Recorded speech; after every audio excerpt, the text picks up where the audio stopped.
Good morning, everyone. I think we have a pretty house full attendance here, so that's very good. Thanks for attending this session. It's Understanding the Link 2013 Mobile Media Call Flows.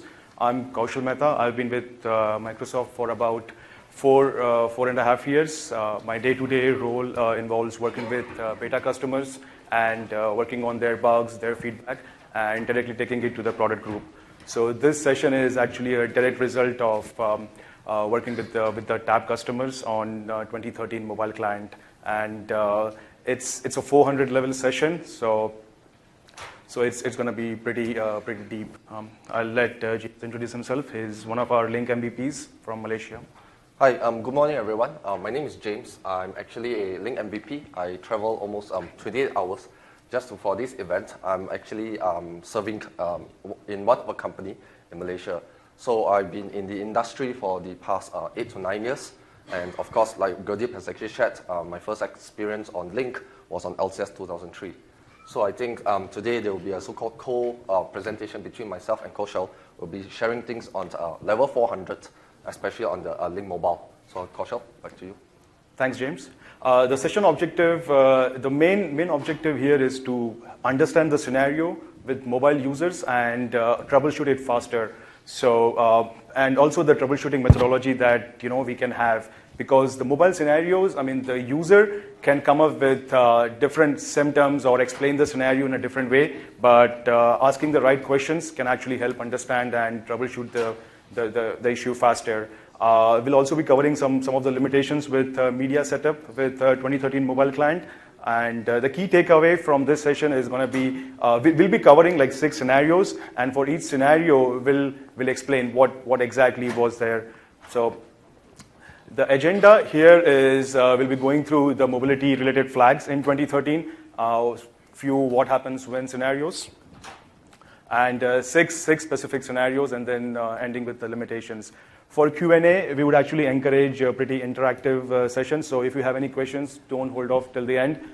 Just stop by and you can ask it right away. So let's make it interactive and not wait till the end. So if you have any questions, just pause us anytime. The scope is a 400 level. So we are assuming that there is a basic SIP and SDP level of protocol understanding. SIP is the session initiation protocol, and SDP is the one that is actually used for exchanging the media candidates. We also assume some ICE candidate understanding, because that's used heavily for media candidates check and building up the final media candidates. We'll have a lot of diagrams and logs debugging, so we'll be doing live log debugging here. And the end goal with this session is actually faster troubleshooting. So if your day-to-day job actually doesn't involve looking at logs, ladder diagrams, or talking about protocols, then this session may not be for you, but it's a 400 level session. So with that, so the new media flags in 2013. So with 2013, we introduced the audio-video support, like full VoIP, and on the server side, when you run this command, get CS mobility policy, you will see like there are many flags compared to how it used to look for Link 2010. So there's the enable IP audio video. So this is like a global level setting to enable VoIP, and if it's set to false, then it won't enable the rest of the flags, even though if they are set. The next one is the require Wi-Fi for IP audio. So this is more to control the voice call for the users, and IP video. So require Wi-Fi means that if the user is not on Wi-Fi, then don't allow them to place audio or video, depending on the setting. Also, actually, if you look at this setting now in one of the recent Link server CUs, you will see the require Wi-Fi for content, and that is for content sharing as well. So you can control how you want to have the users use content, whether it's going to be over Wi-Fi or whether you want to allow your users to use the content sharing in a meeting over cellular data. So those were the settings on the server side. On the client side, you will have you will have the setting look like this: require Wi-Fi for VoIP, require Wi-Fi for video, and mapping wise, like if this on the server side, the required Wi-Fi for IP audio actually maps to this one, Wi-Fi for VoIP, and Wi-Fi for IP video maps to video. So the text is a little different. So just to explain, that the text is not similar how it looks like on the server as compared to how the user would see it on the client. Now controlling these settings. So if the link admin has set both flags to false, and the user signs in to the client for the first time, this is how he will see the UI actually. So the VoIP is set to off because Wi-Fi for IP audio is actually set to false. And for video, on the users, on the client side is actually set to on, just to give the user the experience of using video just for Wi-Fi to begin with. And then the user can control it. Because it's set to false on the server side, the user can actually change it on both audio as well as video. If video is set to true, then on the client side, this will be grayed out because the admin doesn't want a poor experience because the users, if they are roaming in like a 2G or a 3G cellular data, then there are chances that the video experience may not be good. So the link admin can set it to true, so that way the user cannot change it, and then complain about video quality calls to the IT admin. If audio is set to true and video is set to false, both flags are actually grayed out because if video is actually set to false, video is not just video. Video is actually audio plus video. So even if video is set to false, one would expect that this flag, this knob, would be actually not grayed out. But the fact that audio requires Wi-Fi and video is actually audio plus video, the RTP stream is actually audio plus video, that's why both are actually grayed out. And finally, if both are set to true, then it will be grayed out for both settings. So this is just a quick brush up of those flags that are new in 2013. The media connection priority. So if the user has Wi-Fi as well as cellular data as well as obviously the PSTN on the mobile phone, the connection priority is always to use Wi-Fi first, provided the settings actually allow the user to use Wi-Fi.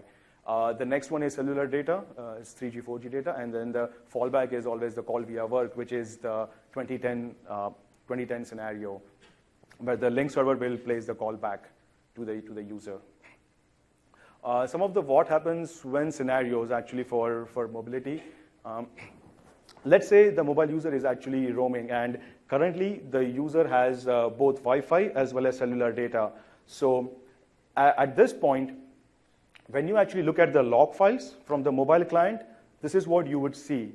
It took me like 25-30 minutes just to grab this line from the log file because the log files are not like very easy to read. I mean, they are like loaded with logs and information that sometimes it's not relevant to what we are actually looking for. So at this point, when the user has both Wi-Fi and cellular data, in the log file, you will see this network connection available equal to available, which means it has network connectivity for media, and then the network connection being used by the client is Wi-Fi.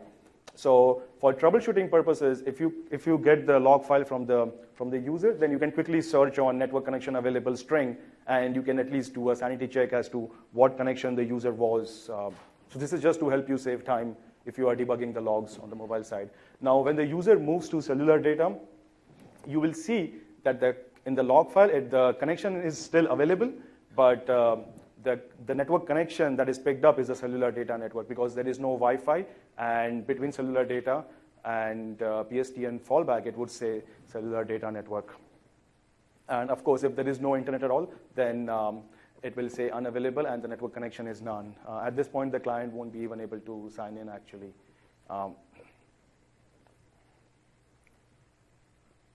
So let's say the user is actually in a call and is in a network which has both Wi-Fi as well as cellular data available.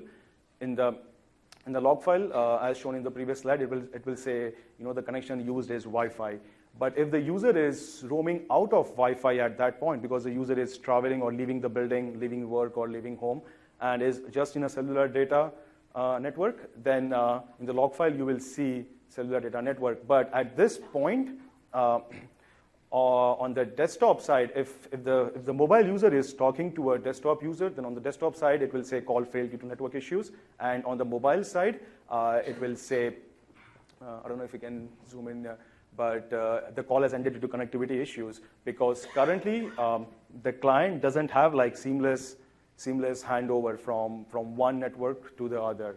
That's one thing that we are tracking as part of the feedback from customers. So if you have any feedback on this, we can take it offline and we can talk about it. We are tracking this feedback in our with the product group. So this question actually came up on our internal Yammer, where I was actually looking for any other scenarios or something that the audience is looking for, and one of our internal folks actually asked about voice roaming users from. Zoom in. Oh, cool, thanks. Yeah, so reliability of many voice roaming users from Wi-Fi spot to Wi-Fi spot. So let's say in a building you have several Wi-Fi hotspots. So how should the IT admin actually configure or have quality policies, so that way the clients will have like good quality. Our recommendations right now is actually, follow the same white paper that we have for 2013 desktop client over Wi-Fi. So if you try to follow the same recommendations and set up your Aruba network, your endpoint or any other Wi-Fi endpoint in that way, it should still be applicable for the mobile clients. The media stack is pretty much the same actually, but again, mobile devices, the user can be using any like Android and like Samsung or Huawei or Apple or Nokia. So those devices, they have different processors. So our media stack is a little bit different to align with that processor, that chipset. So maybe we'll see some difference in performance. But if you have any specific observations that you have seen in your network, then let us know, and we can look at it. With this background, let's jump into the scenario one. Again, the goal of going through all the scenarios is actually to understand the troubleshooting methodology based on what the user is telling you, and isolate the scenario and do like faster troubleshooting. So scenario one, the symptom that the user is telling us is that they cannot place a voice call. Like not placing a voice call is actually a very generic statement. If I have to troubleshoot this, and if the customer is telling me, I cannot place a voice call. I mean, voice can be, a voice call can be anything. So first thing, to ask the user would be like, can you send us a screenshot? So, this is what actually I got from the customer. The call wasn't completed or has ended. Again, this is not that friendly message. This doesn't tell me what exactly happened with the call. So I'll start with the scenario analysis, and I'll ask whether it happened with just peer-to-peer voice or with PSTN calls, and that's what actually I asked the customer, the tap customer, because with P2P voice it would be a different call flow. PSTN calls would be different. From Link mobile client perspective, if it's a P2P call, then it's not going through the MCU. If it's a PSTN call, then it's going through the mediation server. So it really depends on what exactly the voice call is about. And in this case, the customer came back and said it happens with any voice call, whether it's P2P voice call or whether it's a PSTN call. So that was yes for both. And then I asked, whether it's happening just with Windows Phone or iPhone, and this was happening with all mobile platforms, whether it was Windows Phone, iPhone, or Android in that case, or iPad. Asking the mobile platform is actually a little key here, because sometimes we see that with Android there is so much fragmentation that if they are using some Android device that has a different media or different chipset, then we see some media issues with that. But here it was all mobile platforms, so that wasn't that helpful. And then the next question is, this scenario is about the user not able to place call, place a voice call. But then, the question that I asked was whether he can place a call from a desktop client, and the same user using the same credentials same network was able to place call from the desktop and even to the same user that he was trying from the mobile client. So it was isolated just to the mobile client here. I asked for a test account from the customer, and I could repro from my Windows Phone 8 device as well. So my network was here in the US, and this customer actually was in EMEA. So it wasn't the network that was actually in the play here.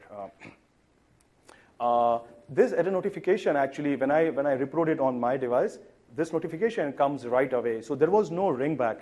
A ringback in a voice scenario will actually indicate that the call has been placed and there is some kind of notification from the server. But in this case, it was coming right away.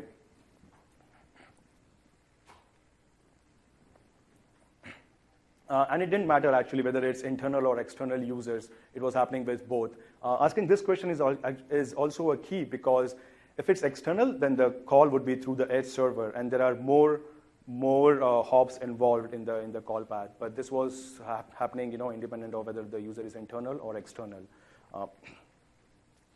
So the next step, was to actually come up with a ladder diagram to understand how the call actually flows in this case, or how the call is supposed to flow. So the mobile is the first point in the ladder diagram here, and the mobile client will always do HTTPS connection with the UCIVA.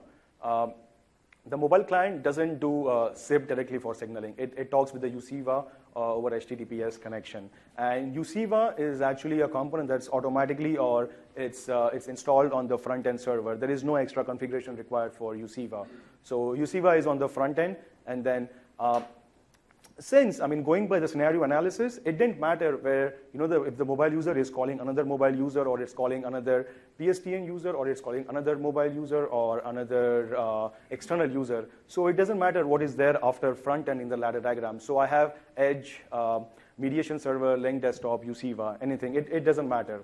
So it would be flowing in this direction. And so when I started working on it, I expected that the error, or the cause is actually happening because of something from the far end. So this is what I actually started with.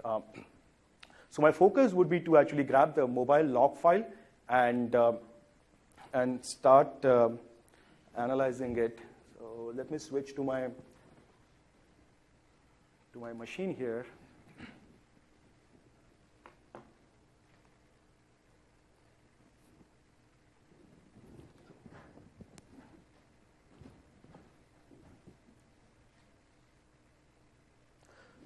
You see the screen? Okay, thanks.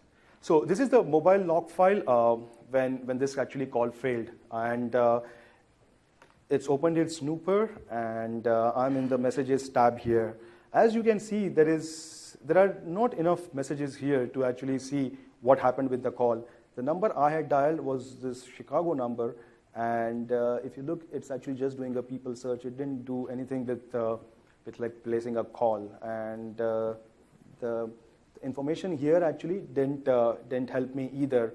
So the way someone would actually start troubleshooting would, in Snooper would be, if you right-click it, and if you go to nearest entry in Trace Viewer, what it would do is it would switch to the Traces tab, and it would take me to the same timestamp actually. So here it's 13:38:12:877. It will try to take me to the same timestamp, so that way I can look at the messages around that. Now here I can start going up, because with voice call, things happen even before the call is being placed as far as media is concerned. So I would start, going through this log files, and then, of course, I'll start with the red ones here. And this one is actually a false. It didn't really help actually, because it's not related to media.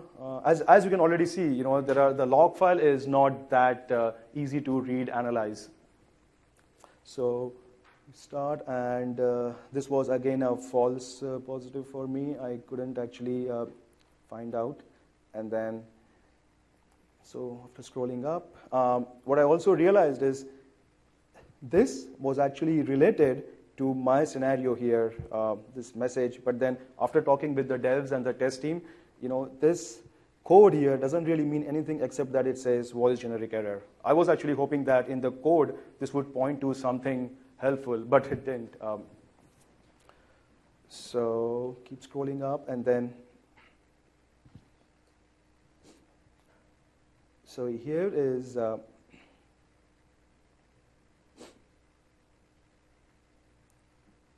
keep scrolling up. So here it says initiate media call failed, media platform wrapper. So it does tell me that the voice call was supposed to be placed, but it failed with media call error here. And if I scroll up or scroll down, actually, again it says initialize media call failed, and here it says UCMP audio video modality, and here it says media platform wrapper. So at least we know that there is something wrong with the media call setup when the call was when the user was placing the call. So with this info, I'm going to switch back to the slide deck here. Switched? Yep. Okay. Fine. So logs analysis done. So again, coming back to the ladder diagram here, this is how initially we started. That the call flow would be something like this. But the problem is that the mobile client is not even talking with the UCIVA as far as the voice call is concerned. So it's failing right on the mobile client itself. So I shared with the customer, this errors. Of course, I took out a few things from here, but this is what we shared with the customer, as well as I worked with the product group on this and told them, this is what we are seeing when the call is being placed. So one thing that we actually realized is after doing more debugging and going back and forth with the customer, this has to be some server-side setting that the client is grabbing, because from the same mobile device, if that mobile device uses my account, it was able to place a call. So it wasn't that the mobile device or the client doing anything. It has to be something that is there in the customer server environment that the client is grabbing, while signing in or while placing the call. And that's causing the media initialization function to fail. So just when we were doing this and exchanging emails with the customer remembered that they had some custom port range configured. So since this was a tab customer, their environment is not like fully deployed and fully functional. So they were doing some QoS testing with changing the port ranges, and that's when they actually he reported that if you see the port range there is actually 57100, and then and then the same thing for video port range. So that's not right, because if you have the port range so big, then your the mobile client will get the ranges which will be out of bound. It will go beyond 65,000. It would be like 114,000, something like that. So yeah, the desktop client actually somehow ignores this, but the mobile client doesn't like it, and that's why it chokes, and that's why we were seeing this. We have an open bug on this, and it should be fixed soon. But I mean, we don't see this with customer environment. I think I have seen just 3 customers hit so far, but the scenario was there to just explain, how to troubleshoot this and the cause here. So, any questions on this scenario? Okay.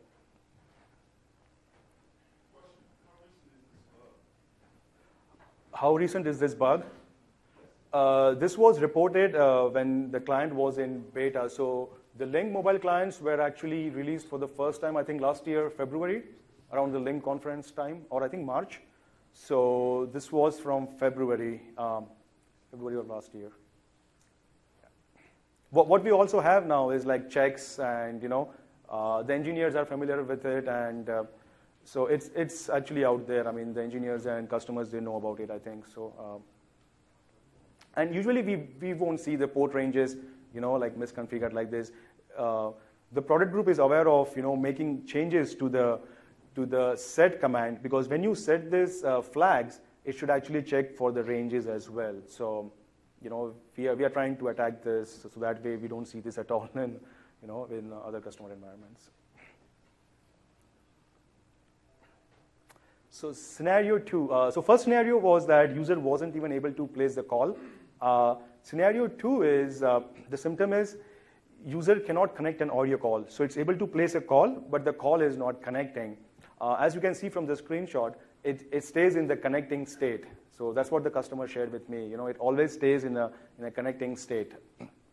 So again, starting with the scenario analysis, when I started working with the customer, after asking questions around, we came to know that it's only happening when calling the Polycom HDX 8000 endpoint. Again, this was I think last year, April, May timeframe, when there was some video interrupt testing going on with the TAP customers.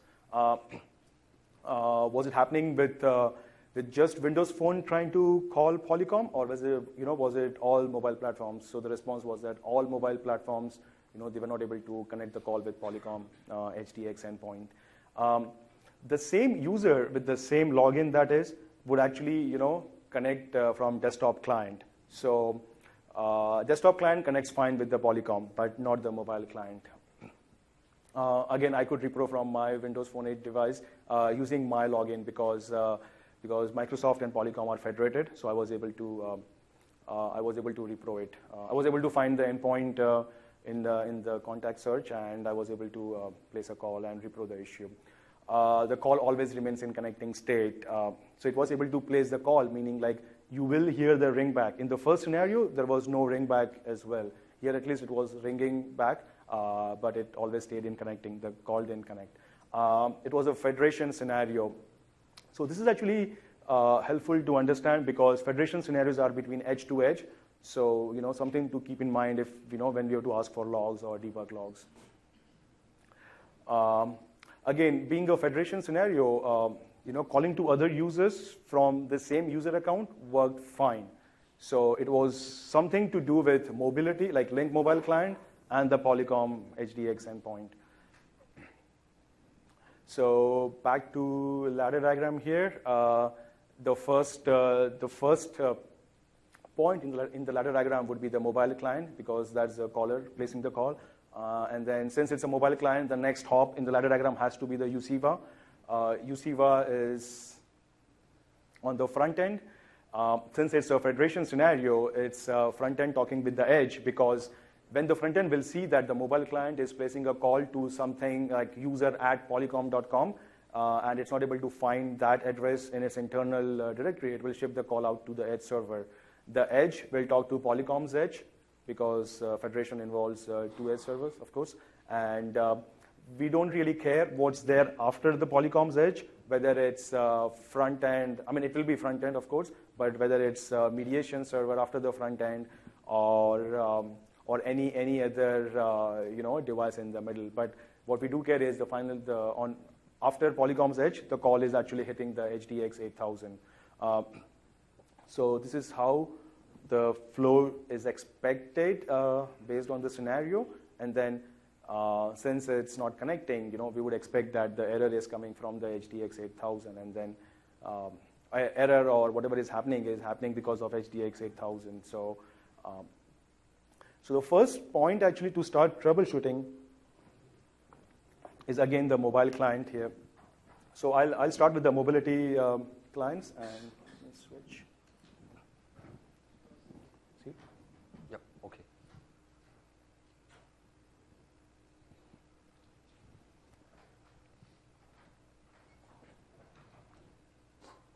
So I'll start with the messages here, and since the file is pretty big, I'll search for Polycom.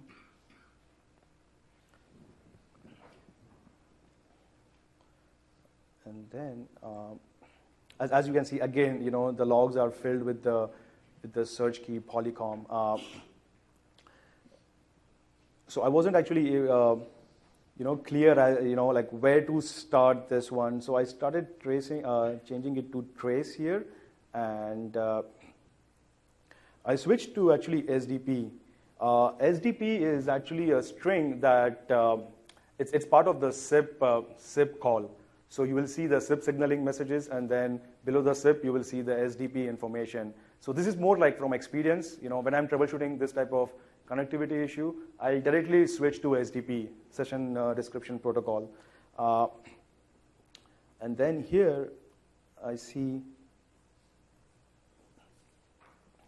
it is sending the request. So the mobile user is actually is sending its candidates. As you can see, it's doing both ICE 6 version as well as the ICE 19 version here. So the mobile client is advertising its candidates properly. If you look at all these candidates, it's the private IP, it is the NATed IP here, and then it also has the relay IP here, which is the edge server. The 131 is the edge here. So it is, when it's placing the call, it is sharing out its candidates. In the received response, which is coming to the mobile client, you will see that the SDP here, it has a private IP. So this is 172.31. It's a private IP of the HDX. And here, I don't see any candidates.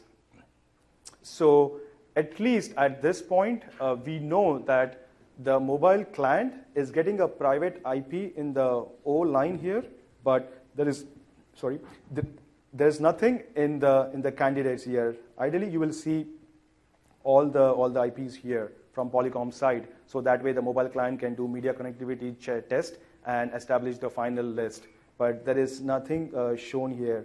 So the next question is whether the front end or the edge is stripping out some information before sending it to the mobile, or whether this information is coming directly from the Polycom side. So if I have to switch back to the ladder diagram here,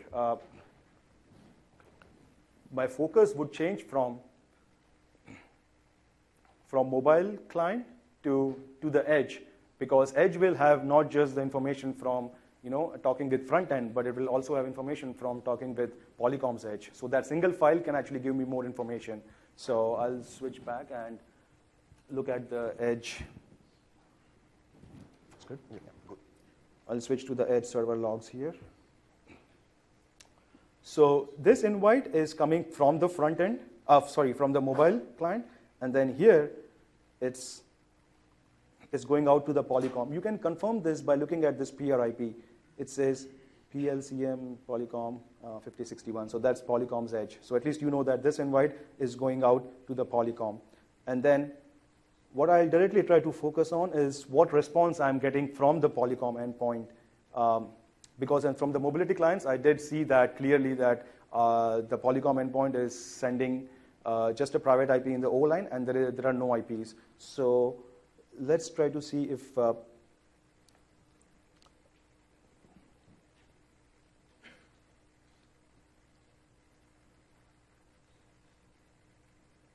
click on the invite here. So what this does is when I click on this one, and you see automatically all the other messages with the same call ID, they turn yellow. So it means that all these messages are part of the same call. Feel free to pause me if I'm assuming something and skipping any step here. So I'll scroll down. Okay, so this is the 200 OK. That's, again, you can confirm that it's coming from Polycom. And you can see that Polycom itself is actually sending the message this way. So it wasn't the link front end on our side or the edge that was stripping the information. It was the Polycom endpoint itself that was sending this bad SDP. But the cause doesn't stop here, because we don't still know that why the Polycom is not sending the IP addresses. So let me switch.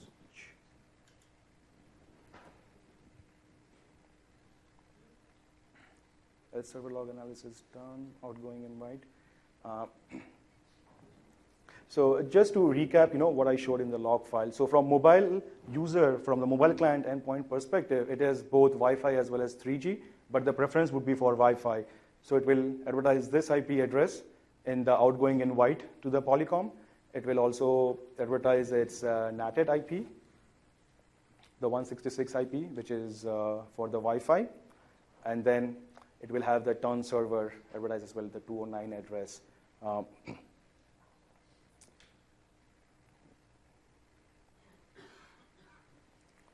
Incoming, so we did that.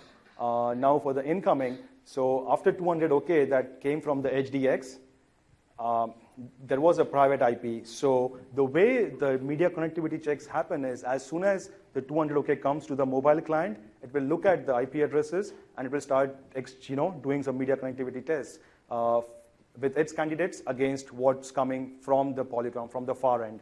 So then it's going to fail because there is nothing really that is coming in the SDP. So it's trying, but it's all failing. As you can see in the ladder diagram, the same user can actually connect from link desktop. So what we would actually do is I'll switch back to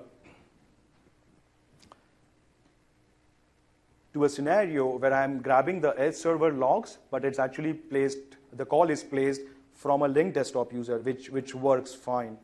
So can you see it? It's okay. Yeah. So here you can see the invite is coming from the link desktop. You can confirm that using the user agent here. It says UCC API and 4517. And then I'll directly jump to the 200 OK because I'm very curious to see, how the Polycom sends its media candidates this time when it's being called from a link desktop client. As you can see, it's sending all its candidates this time. So to debug this type of issue, I have to actually know, why Polycom is sending it this time as against when the call is being placed from a mobile client. So there is something different with how the mobile client's invite goes out to the Polycom's edge as against how the invite goes out when it's coming from a link desktop client. So there has to be something different here in this invite that goes out to the Polycom's edge against the previous one, which was here. So after actually comparing the SDP and all these messages like line by line, let me switch to the,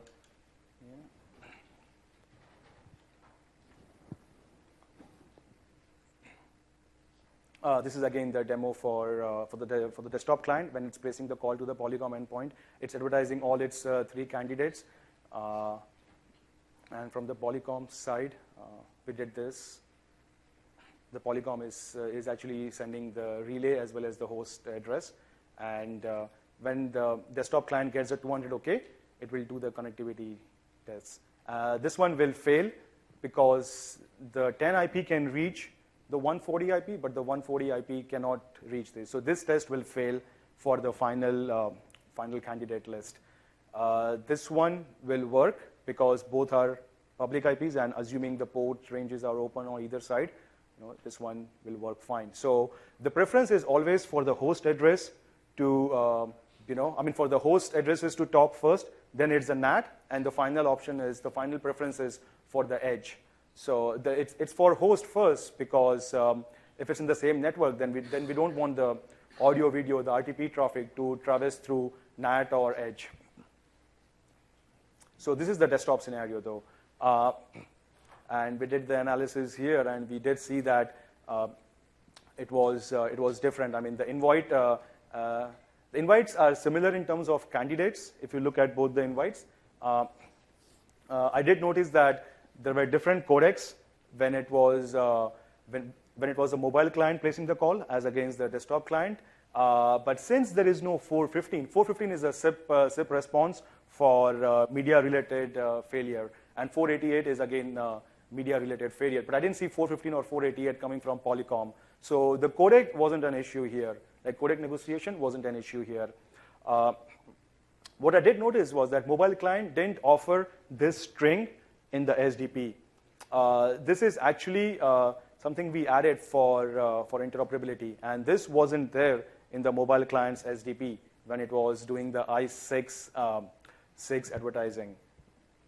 So back then, actually, Polycom and our link PG, we were looking into this video interrupt scenario. But if you test this scenario today, it's actually fixed because the mobile client is sending the the MS proxy, that string actually. So Polycom's endpoint, I mean, it might have like some kind of customization to look for this string when it's sending out the candidates. So because it didn't see this content disposition MS proxy 2007 fallback, it somehow choked. So it was still an issue on our side. We fixed it, and it's working now. So, any questions on scenario 2? Yeah. What did you use to compare the two insights? Do you use diff, or do you have any kind of tool that does that, or is it visual? It was visual. It was visual. Yeah. It's. I've thought about coming up with tool or doing something, but the fastest one is just snap like Notepad or copy paste the SDP into Notepad file, snap the two Notepad files, and just go through it line by line. Usually it's the same number of lines, so it's a little easy to compare. But yeah, we don't have any tools, or I haven't even seen any open source tools or anything on that one. Yeah, it's usual. It's all visual. Back in the days, I used to use some kind of diff command, but if there are line breaks or if something changes, then it will say like the full file is different, right? So yeah, it's visual. Yeah. Okay.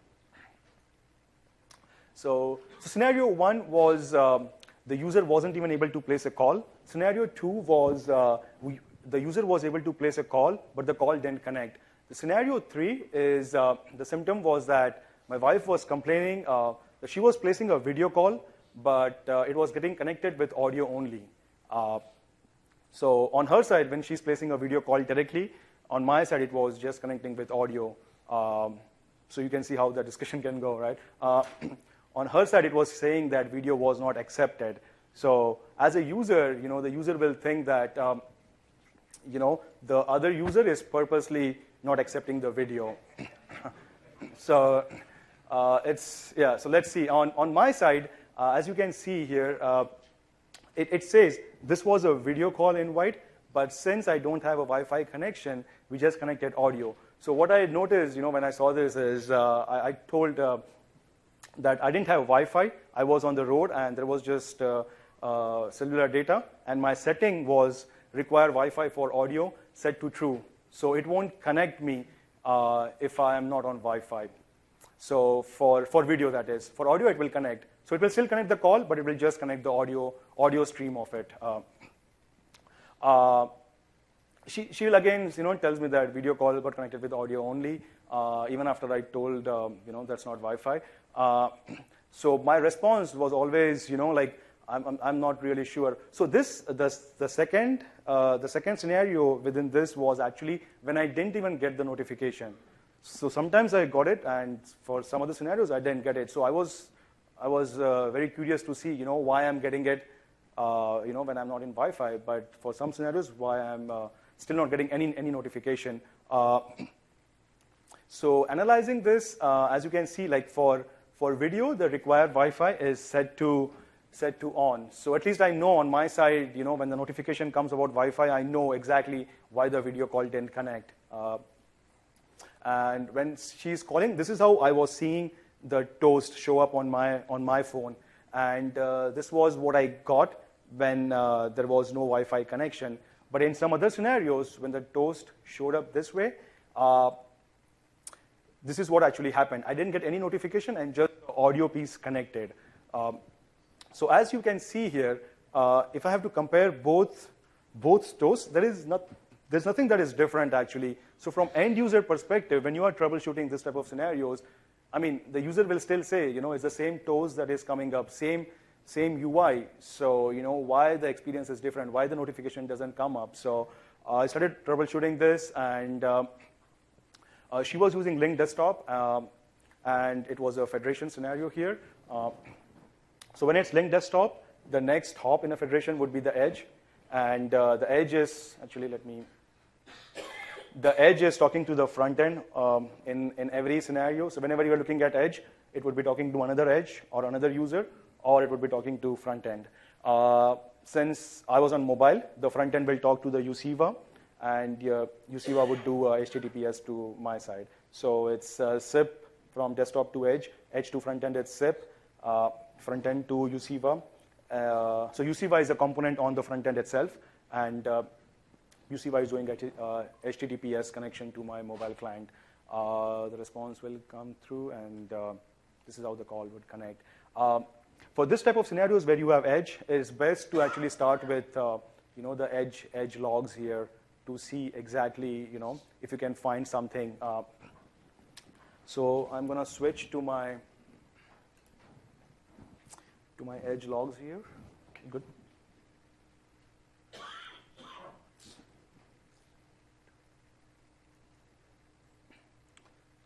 So in the edge logs here, as you can see, I hope you can see fine. Yeah, it's okay. The invite is coming from the desktop user.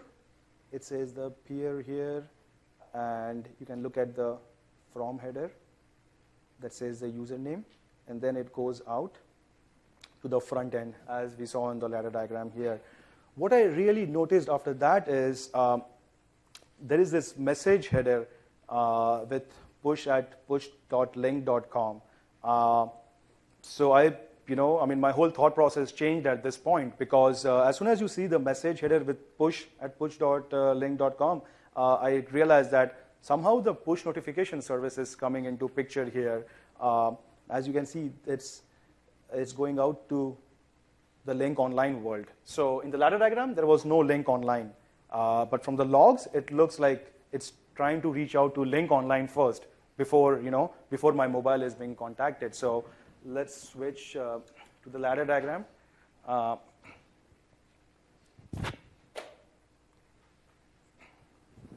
So we had link desktop, edge, front end, UCIVA, link mobile, and this is how I thought that it would actually work. SIP, front end, UCIVA, link mobile. But what was happening, as soon as I saw those messages, those SIP messages lines, I realized, somehow the push notification service is coming into picture. So my link mobile wasn't actually awake. It was actually running in the background. So you can see in the ladder diagram, the UCY is continuously trying to wake up or reach out to the mobile client. It's not able to contact, and that's when the front end will realize that it's not able to contact the mobile client directly. So it will ship out a SIP message to the edge server, and edge server will ship it out to the pinch, which is the push notification clearinghouse. That's behind the link online. So the link online push notification clearinghouse will do a Windows Phone notification call to the link mobile, and that's how the mobile client will actually wake up. It will do a 200 OK, and then finally we'll see that the mobile client is able to respond to UCIVA. So this scenario actually tells us that the fact that, so now I realize that the difference between the two scenarios was that when I got the notification, my link app was running in foreground. When I had no notification, the link app was running in the background. So because of that difference, the notification doesn't show up when the app is actually woken up from sleep or from background. So after this, the same. So this is the media call flow for this, but it's similar. So once it's connected, the media will flow from link desktop client to the edge, and then edge to the mobile client, and so it all went through the edge. But the whole purpose of this scenario was to help understand your users, your end users may come up with some different scenarios. So troubleshooting and coming up with the right thought processes sometimes actually helps, and try to nail down, because this was actually very tough to understand in the beginning why the notification is not coming out. Any questions on scenario 2? On scenario 3? Is that a bug? It's a bug with how the client actually gets the notification from the link online. Yeah, it's a limitation right now for this. Yeah, we are aware of it. Because ideally, we would like to see the notification no matter what, right? But what happens is the logic that is there to display the notification or to pass on the information to the link online, it doesn't have extra area or extra space in the code to tell link online or the client that it's not connected to Wi-Fi. So because of that, the notification doesn't come up. So yeah, the idea behind this scenario was to compare like similar scenarios and then see why the notification doesn't come up and why a video call can actually connect just as an audio call. It's still media related, but it's a problem in the signaling. It's nothing to do with actually media here. Yeah. Any other questions? Yep. Same scenario, but you have an IM. So essentially, users sign in on the link phone, sign in into the local client, running it back. Someone on the client goes and sends an IM, and because it's running in the background, they don't get it. So it bounces back to the person who sent the message saying, message not working. They put in a help desk ticket saying, like you broke, it's not working. But we know that the message will be able to read it. So that scenario, so the question is, it's an IM scenario. Desktop user is sending an IM to the mobile client. The mobile client is running in background, and it didn't get any notification, right? So the person who's sending the message will get a failure. The way to troubleshoot this would be to look at your edge server logs, and on the edge server, you should actually see that message. I'll quickly switch here. See? Yep. So you should see this messages on your side as well, because this message, this zip message, is for push notification, and it doesn't matter whether it's audio, video, or IM. This should actually go out to link online. If it's going out to link online in your case, and you still don't see that message coming on your Windows phone, it means there's something wrong with the app or the connection between link online and push notification service. And we have seen issues sometimes, with push notification services where it's not sending out messages to the client. So, yeah, but for that one, you have to start with edge server and make sure that at least the front end is sending it out to the edge, and edge is sending out to the link online. That will at least. Sorry.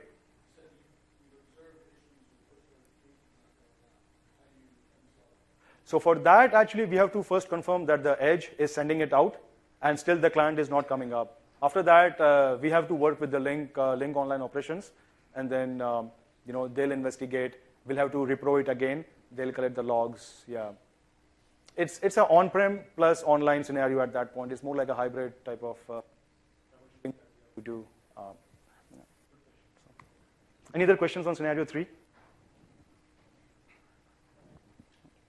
So I'll hand over to James for scenario 4, 5, and 6. So thank you, Kaushal. So I think for the past 3 scenarios, I believe everyone is still trying to digest the contents that's been given for Kaushal. So before I actually begin my scenario 4, 5, and 6, 4 and 5 will be a working scenario. So I think let's not be too stressed out for your brain. And scenario 6 will be an actual scenario where I actually ran a POC for the customers. So before I actually begin my session or contents over here, let me see a few hands who are actually partners who are actually deploying for customers. Can I see a few hands? Oh, that's a lot. Okay, so for customers who are already implemented on Link, who is actually still on Link 2010? Oh, time to upgrade, sir. Time to upgrade. Okay, so I think mostly or everyone are on Link 2013. I don't want to see fingers crossed behind, I'm on Link 2013. Oh, okay. Okay, great. So I think everyone has actually, who hasn't went for a keynote earlier? I believe everyone has, right? So Gandhi has actually shared the so-called upcoming features released on Android.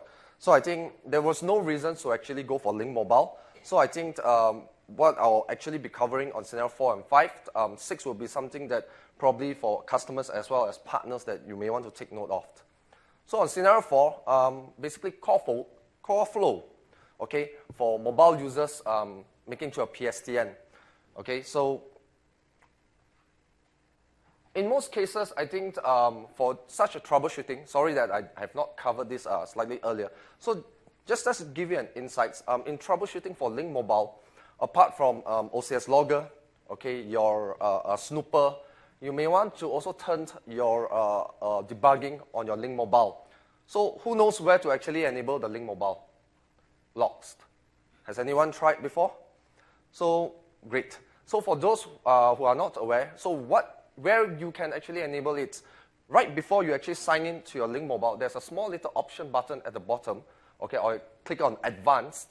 There is a Link Client lock, sign-in logs, okay? Just turn that on and produce your troubleshooting steps. Once it's complete, send the log files back to yourself. Send it back to yourself, okay? It happens on your Android, on your iPhone, as well as your Windows Mobile. Okay, so once you have all these logs, okay, before you actually dig in all these logs, because for me, times may be confusing as well. So once I have all those logs, I have a Link Mobile log, I have my front-end log, my age, sometimes my mediation. Okay, things may be a little bit confusing, or to add things worst, I will need to even look at my media gateway.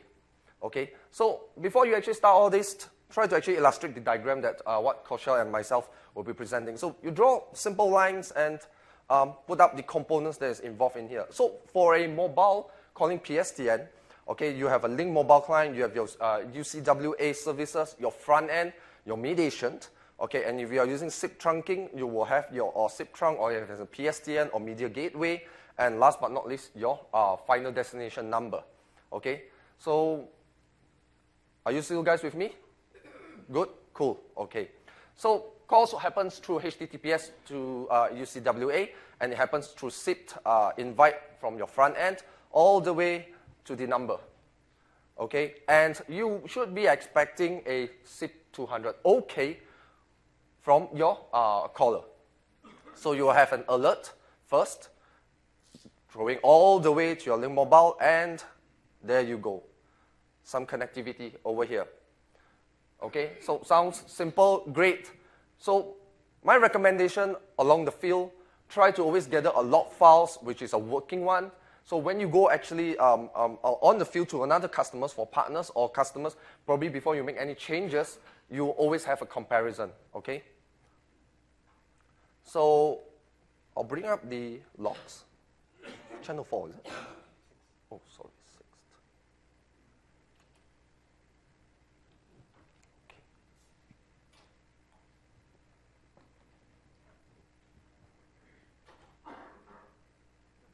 Yeah, okay. So if you notice, that would be, using the OCS logger. So basically, once you have actually triggered a number, and I'm actually calling a number called +1-800, followed by the numbers behind. And basically, what usually I would do on a log gathering, I will usually record down the number, okay, or even myself that will be making the call. So you can actually streamline, and you can actually narrow it down. So if you notice that OCS logger is a fantastic tool, I will always recommend that you install it on at least on your Surface or your tablet, that you can actually monitor files probably on a run as well. It will eventually tells you that there is an invite coming from where, and these are the destinations. So if you notice, I have an IP, private IP over here, 38.124, going down all the way. Oops.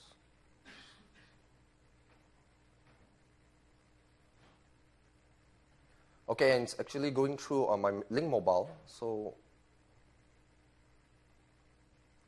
where's the next private IP? Okay, here you go. So this is basically the contents that you are actually trying to actually initiate. And if you notice, there will be also the codec G.72, sirens, okay, what are the type of bit rates that you actually want to initiate with your callee. So if I scroll down, and you notice that there will be a call trying, okay, that is trying to actually return on the from the PSTN side. So scrolling down. Oops. You have an acknowledgement from the mediation, and the process goes on, and you will actually get a call that will be established. Oops, not here. Okay. Oh.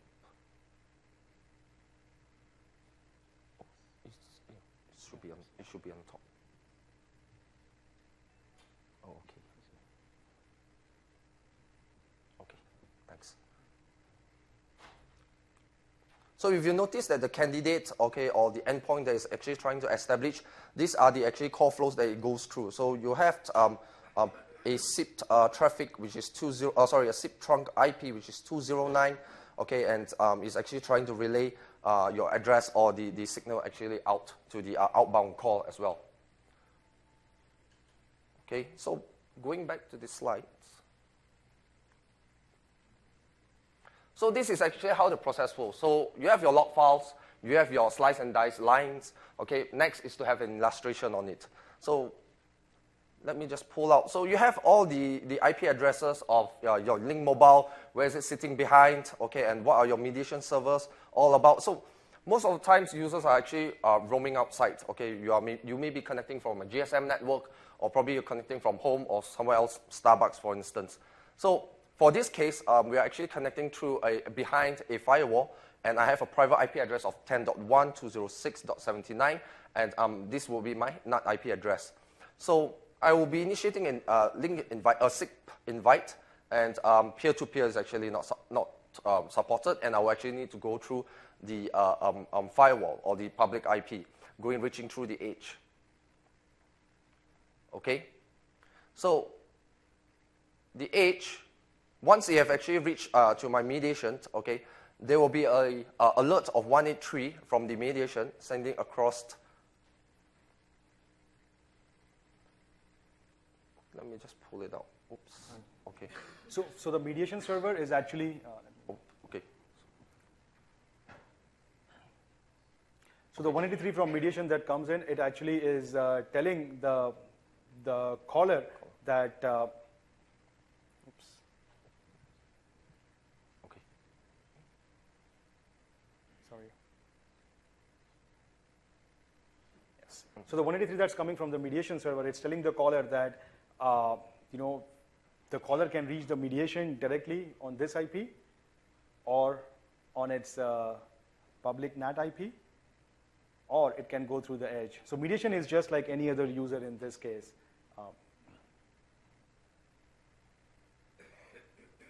Okay. Yeah, and in this case, what we had is the edge server was actually NATed. So you can see the IPv4 address is 254, and then the NAT enabled is 209. So the communication is happening from mediation perspective. The communication is happening between the external NIC and edge external NIC. So it's not going out to the public. It's still staying internal. And if you see, the connection is actually going through the edge server. It's not going through mobile's host address, which is the Wi-Fi address, or the mobile's NAT address. So that was the key takeaway from this one, that it's actually going through the edge external NIC, and not actually the mediation talking with the edge public IP.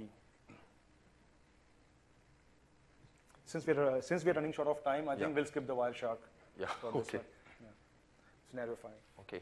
So any questions so far? Just a quick question regarding Yeah. you mentioned that there was a bug. Is there any way or any site that we can go to determine what bugs are current, what bugs have been resolved regarding Link Mobile? So with every cumulative update, we actually publish out, like what has been fixed. We don't really actually have like a known bugs, or we don't advertise what's a known bug to us right now, unless it's actually affecting like hundreds of customers. We don't usually publish a KB. We try to publish a KB for every critical issue that we think is out there, and it would actually help us bring down the customer calls. So it really depends. I mean, yeah, we try to take a judgment call there and try to publish a KB. But there's nothing that is like officially saying that if QA finds a bug, we'll have a KB. Yeah, I mean, that's because bugs and feature requests and fixing is part of a product. So yeah, but we try our best to publish KBs on known issues. Yeah. Or blog it. Okay, I'll quickly go through the scenario 5 and 6 because we are running pretty short of time. So scenario 5 is actually with the voicemail, which is on the cloud on O365. So this will be a working scenario where mobile users trying to call another user, and the user so happens to be busy or probably do not disturb, and actually the call eventually drops into the voicemail platform.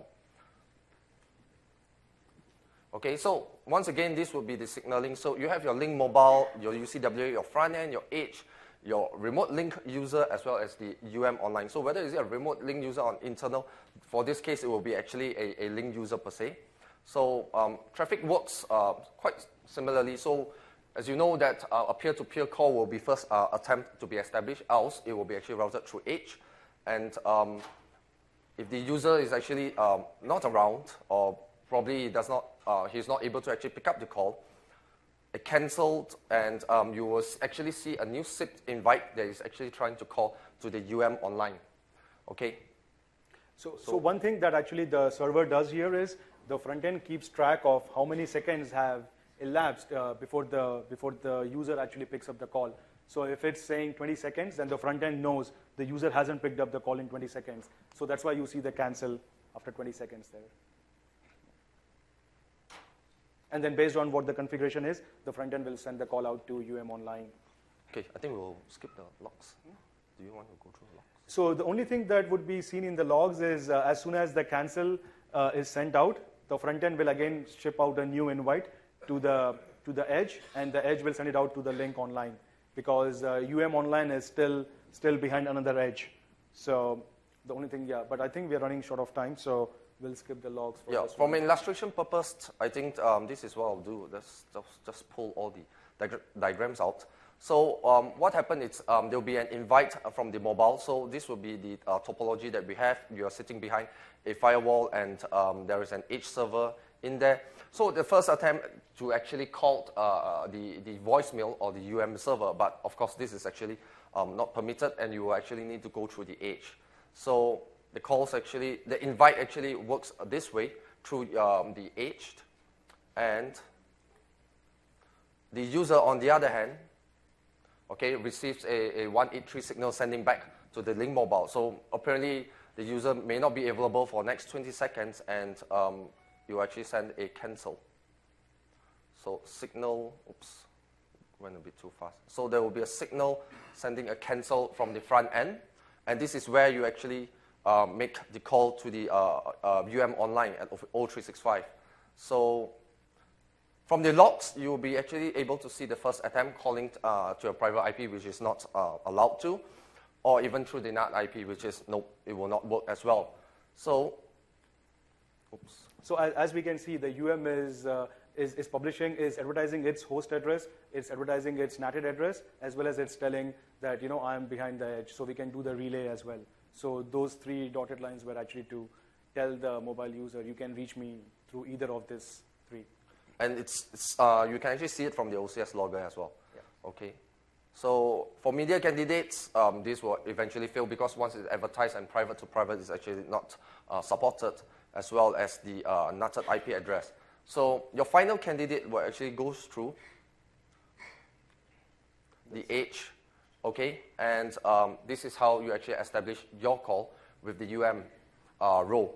So the key points to actually take away, it will be that when you actually look at your log files, need not to be afraid that the first two attempts will eventually fail, because private to private, as you know, all 365 are secured, and your link mobile will be not able to actually establish a peer-to-peer. So your end state should be a public IP, okay, a public IP. Any questions? Sorry, I'm going a little bit fast on this because we are running out of time. Any questions so far? If not, probably we'll move on to scenario 6, and we'll bring up, if there's any questions, we'll take it offline. So in scenario number 6, this was a POC that I've actually conducted back in last year, I think about August, once the Link Mobile updates was actually released for one of my customers, and they are actually a local bank. Okay, so here's the scenario. It was a proof of concept to test out Link Mobile. It will be a wireless network on the different VLAN. I believe a lot of customers or a lot of partners outside will eventually have such a scenario where your mobile actually sits outside of the normal production VLAN. And because this is a POC environment, the VLAN is actually restricted using split brain DNS. And the problem here that we were facing was the users from within the corporate network behind the firewall are unable to actually make a calls to users who are actually sitting outside of the corporate network, for example, from the home. Okay? So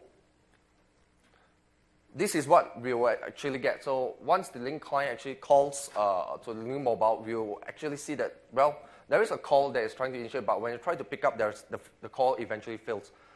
And from the component's perspective, this is where the signal actually falls. Okay? So H was not actually able to return, and there you go. Your link mobile was not actually able to be established. And from illustration perspective, let me just pull out all of this. So we have 3 different VLANs for simplicity. We have the production VLAN, where all your front end, your back end are all actually sitting. You have your link desktop clients, and you have your link mobile, which is on separate VLANs. And then you also will have the remote user sitting behind, outside of the corporate firewall. And calls between the link mobile and the link users, okay, within the corporate network are absolutely fine. Users are not actually facing any issues. Okay, so sign in through the firewall, opening up port 443 HTTPS seems all right. But when there is a call that we have actually attempt to make to the link users, which is outside of the remote network, did not work. Okay, and looking back at the log files, we have actually enabled logs from the OCS logger, the front end, the edge, as well as the link mobile. And this is what we've got. So if you notice that there is a record over here, okay, the internet edge, the destination is out from the edge, because this was actually a local bank. Basically, the customer did not actually allow us to actually open ports directly between the VLAN to the firewall, and all traffic must be forced through the edge. And you notice that there is a failed to start audio stream, okay, that has been gathered over here. And or was actually running an Android device during that moment, and there was a reason down there that you can see.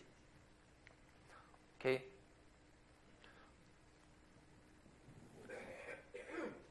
So this is what basically you have in terms of the entire log files. So let me just put a zoom. Okay. We are actually trying to call a remote user through the IP address of a public IP of 1.1.5, okay, which is my audio and video IP, okay, and there's a local, okay, and the remote site IP is actually running on, my client IP is actually holding on a .50 IP. So let me go through next. So gathering logs from the link mobile, these were the error that we actually noticed. So if you notice line number 2, failed with SDB, no media, and aborting the call. So we noticed that the link client was not actually able to actually make the establishment with the XSH and through the remote users, and that resulted the failure of the call. So what we did was we have actually went another step ahead to actually confirm that the firewall ports are actually not open from the VLAN perspective by gathering debug logs on the firewall. So that shows that the firewall is actually restricted, okay, for clients to actually even talk to the DMZ zone. So once we have actually opened up the media streams, okay, the SDP, the UDP, the TCPs and the UDPs, the clients was actually able to actually make the call. So do take note that if you are running actually on a POC environment, especially on a separate VLAN, these are things to take note, because new provision, new VLAN, new policies needs to be implemented, and being probably a small testing lab environment, the customers may not be aware. Okay, so there will be a little bit more of topics. I'll hand this back to Kaushal. Yes, thanks, James. For mobile media, what we have seen is there are some scenarios that are actually unique with mobile client, because with mobility, the user is, of course, it's mobile, as against a link desktop scenario where the user is sitting in the same network or it's not moving, not changing Wi-Fi. With mobile, the user is in a different, it's in multiple networks. It's in Wi-Fi, 3G, as well as a PSTN callback, at the same time. So the limitation that we have is like when changing networks, the call currently doesn't have like seamless failover or seamless transition. So if you are changing from Wi-Fi and if you are leaving the building, the call will actually drop. We don't have that. We are tracking that through an internal feedback item. So if you have any feedback around that, if you have, if you are hearing a lot of complaints from your end users regarding this type of, changing network type of scenario and the call drops, let your account team know or let your TAM know, and we'll actually add the customers to the item. We need like more feedback on this, so that way, we can have a robust solution right now for changing networks for mobile. So just to recap, so the objective here, with this session was to isolate the scenario, isolate what your user is saying, and understand the scenario thoroughly, come up with the right thought processes, understand the call flows, the call paths, understand the ICE negotiation, the media connectivity checks, and the end goal is actually troubleshoot faster. That's our main objective, and we try to do it through through the 6 scenarios. So, any questions? And should be it. Just in time. We have another session actually, Network W401 by Thomas Bender and Brian Nice, that will go deeper into the ICE negotiation, independent of what clients you are using. So that's going to focus just on ICE negotiation, and it's again at a 400 level session. It's today. It's today, late in the day. So I would encourage you to attend it. Thank you. Thank you.